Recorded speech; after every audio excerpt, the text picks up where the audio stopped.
Hello students, आज का editorial का टॉपिक है raining over the capital from above. को आप कनेक्ट कर पाएंगे GS2 के इंडियन कॉन्स्टिट्यूशन हिस्टोरिकल अंडरपिनिंग, क्योंकि इसमें 73rd and 74th constitutional amendment की बात की गई है। उसके बाद function as responsibility of union and state issues and challenges pertaining to the federal structure, devolutions of power and finances up to local level and challenges therein। Function and responsibility वाले part. और उसके बाद third है separation of power. इससे यहाँ क्योंकि union, state और फिर उसके बाद लोकल लेवल पर पावर का जो डिस्ट्रीब्यूशन है उसके बारे में हम पढ़ेंगे। इस वजह से तीनों ही टॉपिक से आप कनेक्ट कर पाएंगे आज के एडिटोरियल को। ये न्यूज में इस वजह से आया है क्योंकि दिल्ली में आम आदमी पार्टी का इलेक्शन हुआ था, उसमें मेयर चूज किए जाते हैं। तो आम आदमी पार्टी ने काफी ज्यादा सीट, मेजोरिटी तो आम आदमी पार्टी की आई है, ज्यादा सीट उसने ही जीता है 134 250 में से आउट ऑफ 250। और उसके बाद बीजेपी है 204। लेकिन इशू क्या हो गया कि मेयर जो है स्टिल अभी तक इलेक्ट नहीं हो पाए हैं। इशू ये है लगातार 3 बार फर्स्ट सेशन के बाद लगातार 3 बार ऐसी कोशिश हुई है, 6 जनवरी को, 24 जनवरी को, 6 फरवरी को। तीनों जो अटेम्प्ट हुए हैं वो फेल्ड हो गए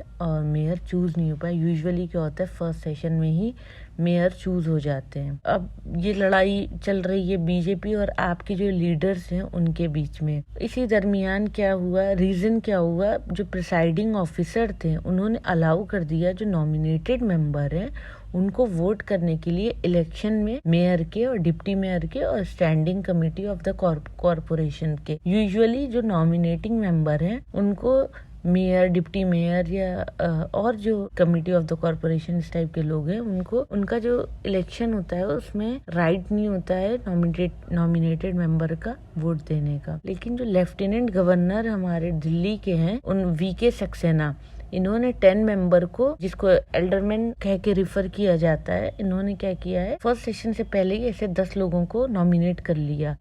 आपने क्या किया, आम आदमी के पार्टी के जो काउंसिलर हैं केली ओबरॉय, इन्होंने क्या किया, इसके अगेंस्ट कोर्ट में पिटीशन फाइल कर दिया। और इसको देख रहे हैं 3 जज bench supreme court of India, जो headed by chief justice of India जो हमारे हैं DY चंद्रचूड़। उन्होंने कहा, ओरली ऑब्जर्व करके इस पे अपना जजमेंट दिया कि नॉमिनेटेड मेंबर जो हैं वो इलेक्शन के लिए नहीं जा सकते हैं। इसके बाद भी ये सारी जो ड्रामा चल रहा है दिल्ली के मेयर इलेक्शन में, उसमें बहुत सारे इश्यूज हैं। अगर ये देखा जाए तो ये गवर्नमेंट का, यूनियन जो हमारी गवर्नमेंट है उनका फर्दर जो एडमिनिस्ट्रेशन, दिल्ली के एडमिनिस्ट्रेशन में जो कंट्रोल है वो फर्दर इंक्रीज करने की कोशिश है। और इसके पहले भी उन्होंने किया है, वो अभी मैं आगे डिस्कस करूंगी। जो लार्जर क्वेश्चन जो यहाँ पर है वो म्युनिसिपल कॉर्पोरेशन का ये है कि ये कंट्रोल की जा रही है हायर लेवल ऑफ गवर्नमेंट की, जबकि ये लोकल गवर्नमेंट है और ये लोकल अथॉरिटी के ही थ्रू गवर्न करनी चाहिए। एल्डरमैन का जो क्वेश्चन है नॉमिनेटेड मेंबर वाला, वो फेयरली स्ट्रेट फॉरवर्ड है। वो section 3B Delhi municipal corporation DMC act 1957 में प्रोवाइड किया गया है कि 10 पीपल जो स्पेशल नॉलेज या एक्सपीरियंस हो म्युनिसिपल एडमिनिस्ट्रेशन में उनको नॉमिनेट किया जा सकता है कॉर्पोरेशन में। लेकिन उसमें एक प्रोविजो क्लियरली है, जो इस तरह के नॉमिनेटेड पर्सन होंगे उनके पास राइट टू वोट नहीं होगा मीटिंग ऑफ द कॉर्पोरेशन के। ये क्लियरली मेंशन है। आर्टिकल 243 R2A जो हमारे इंडियन कॉन्स्टिट्यूशन का है, वो ये इंट्रोड्यूस हुआ था हमारे 74th कॉन्स्टिट्यूशनल अमेंडमेंट के थ्रू, जिसमें जो प्रोवाइड करता है स्टेट लेजिस्लेशन को कि जिसके पास स्पेशल नॉलेज हो म्युनिसिपल एडमिनिस्ट्रेशन में, वो रिप्रेजेंटेड हो सकता है म्युनिसिपैलिटीज में, और उस तरह के पर्सन को आएंगे नॉमिनेशन से, उनको राइट टू वोट नहीं होगा। तो ये 2 जगह से आप डिराइव कर सकते हैं और समझ सकते हैं कि ये राइट टू वोट प्रोवाइड नहीं करता है, नॉमिनेटेड मेंबर को राइट टू वोट नहीं है। अब ये जो एम्बिग्यूटी पूरी आ गई है हमारे कॉन्स्टिट्यूशनल या स्टैट्यूटरी प्रोविजंस में, वो वोटिंग राइट को लेकर आ गई है नॉमिनेटेड मेंबर के। ये इशू बढ़ गया है लगातार, मतलब इस पे 3 बार ऐसा हो गया और फिर भी चूज नहीं कर पाए अपने मेयर को। तो ये एक प्रॉब्लमैटिक है और इसको रिजॉल्व होने के लिए फर्दर कोशिश करनी चाहिए। लेकिन अगर इस चीज को लार्जर पिक्चर पे देखें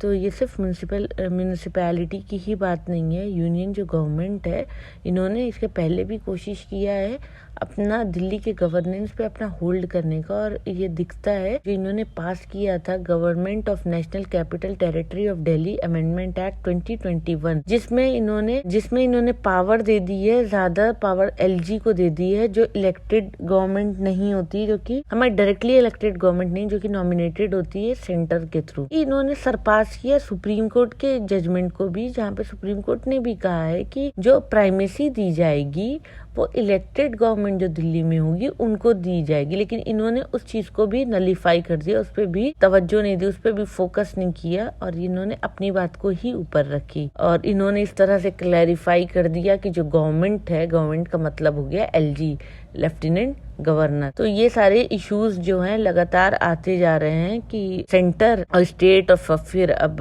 यूनियन स्टेट के बाद अब लोकल गवर्नमेंट पे भी जो यूनियन का होल्ड हो रहा है दिल्ली में, तो ये इश्यूज काफी बढ़ रहे हैं। और ये अभी क्या हुआ है, ट्राइफर्केशन हुआ है दिल्ली में, ये डिवीजन जो हुआ है, इस डिवीजन के बाद म्युनिसिपल ये जो कैरीड आउट हो रहा है हमारा 2011 से। ये जो ट्राइफर्केशन जो आया था, इसका effect through amendment act of Delhi legislative assembly आया था, जहाँ पर यूनिफिकेशन जो इनिशिएट किया था यूनियन गवर्नमेंट ने और पार्लियामेंट ने इसको पास कर दिया था।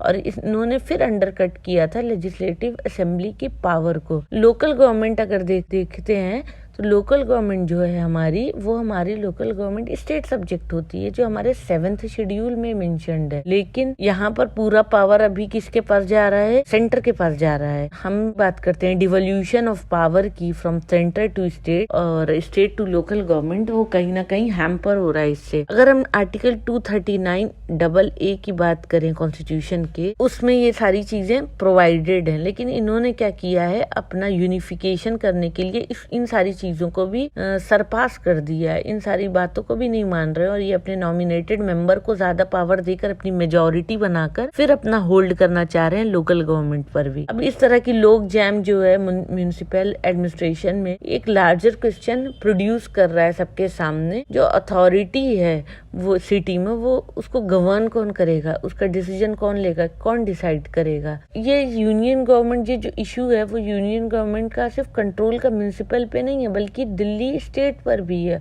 और हायर लेवल ऑफ गवर्नमेंट जो अथॉरिटी है वो लोअर लेवल पे अपना किस तरह से कंट्रोल कर रही है उसकी है। जहाँ पे हम 30 इयर्स हमारी कंट्री को हो गया है, 73rd 74th कॉन्स्टिट्यूशनल अमेंडमेंट लाए हुए, जहाँ जिसमें हम पंचायत और म्यूनिसिपैलिटीज की बात करते हैं। और ये आया क्यों था, हम इंस्टीट्यूशन ऑफ सेल्फ गवर्नमेंट बनाना चाहते थे।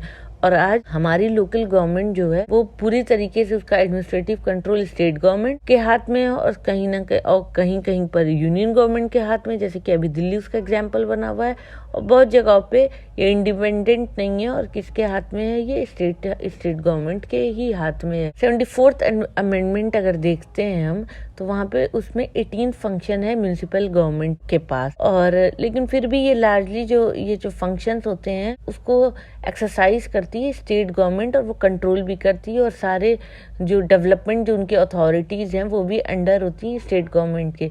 और जो एग्जीक्यूटिव पावर होता है म्यूनिसिपैलिटी का वो भी स्टेट के ही हाथ में होता है। वो अपने हिसाब से कमिश्नर अपॉइंट करते हैं और रेंडर करते हैं। और जो हमारे मेयर हैं वो उनका एक सेरिमोनियल रोल होता है बस। और म्यूनिसिपैलिटीज के पास अगर देखा जाए तो बहुत ज़्यादा रेवेन्यू का सोर्स भी नहीं है और वो ज़्यादातर रिलायंट करते हैं ग्रांट पर, लोन पर, जो स्टेट या यूनियन गवर्नमेंट से उन्हें मिलती है। अभी रिसेंट में ही जो नेशनल लेवल जो अर्बन प्रोग्राम्स हैं कुछ, जैसे कि Jawaharlal Nehru urban renewal mission और स्मार्ट सिटी मिशन, इस तरह का जो इस तरह की जो प्रोग्राम और स्कीम्स हैं, इसमें यूनियन गवर्नमेंट का ही रोल है। तो जाहिर सी बात है उनका डेवलपमेंट और गवर्नेंस में जब रोल है तो उनका ग्रिप भी उन्हीं का ज्यादा है। तो इस तरह से जो लोकल गवर्नमेंट हमारी है वो कहीं ना कहीं वीक हो रही है। इस तरह के सेंट्रलाइजिंग टेंडेंसी से हमारी जो लोकल गवर्नमेंट है वो वीक हो रही है और इस पे बहुत और कॉन्वर्सेशन करने की जरूरत है सारी अथॉरिटी लेवल पर। और इसका जो डेवोल्यूशन ऑफ पावर वाला जो कॉन्सेप्ट है उस पर ध्यान देने की जरूरत है, क्योंकि जो लोकल ऑटोनॉमी है हमारी जो लोकल गवर्नमेंट की वो बहुत क्रूशियल है। और हायर लेवल ऑफ गवर्नमेंट को इस लोकल लेवल के जो रूल्स हैं, जो उनके रोल हैं, तो उसको ध्यान में ही रखते हुए अपने पॉलिसीज़ और प्रोग्राम्स को चलाना चाहिए और करना चाहिए।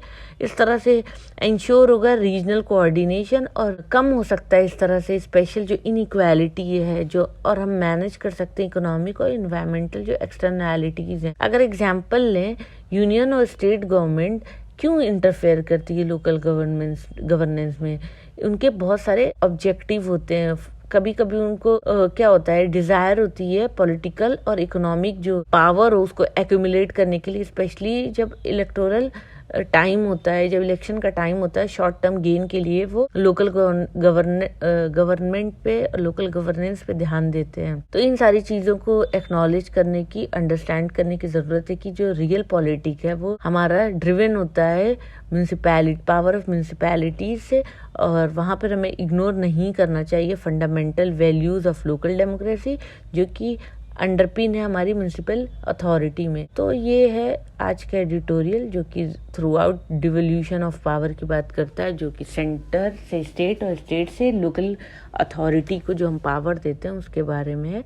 इसके साथ मैं आज के एडिटोरियल का एनालिसिस को फिनिश करती हूँ। Thank you for watching my video. Please share, like and subscribe.